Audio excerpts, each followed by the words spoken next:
मध्यप्राच्य युद्ध थमुनी अमेरिका और इरान निर्णायक युद्ध आड़े मुहाइले किछि भी होई पारे तेबे युद्धर प्रभाव सेठारे बसवास करुवा भारतीयों उपर पड़ी।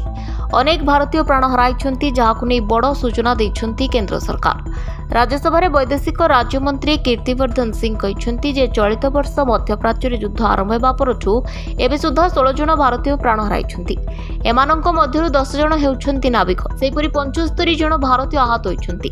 सीपीआई सांसद जॉन ब्रिटास को प्रश्न रे केंद्रमंत्री उत्तर रखिछन्ति। केंद्रमंत्री कहिछन्ति जे साउदी अरब रे जणे, कुवेत रो 2 जन, ओमान रे 8 जन, इराक रो जणे, यूएई रे 4 जन प्राण हराइछन्ति। सेहिपरि यूएई रे 32 जन, ओमान रे 24, कतार रे 4, कुवेत रे 13 एवं साउदी रे जणे आहत होइछन्ति।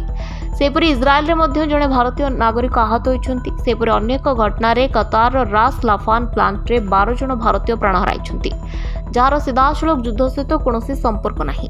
सरकार को कहवा अनुसार युद्ध में प्राण हराइथिबा नाविकों परिवार को 10 लाख टंकार क्षतिपूरण प्रदान करा जायछि। सेहिपरि यूनियन सहित जड़ित नाविकों को अतिरिक्त राशि मिलिछि। अधिकारी को 10 लाख और क्रू सदस्यों को 10 लाख टंका प्रदान करा जायछि। Bureau report, Dinalipi live.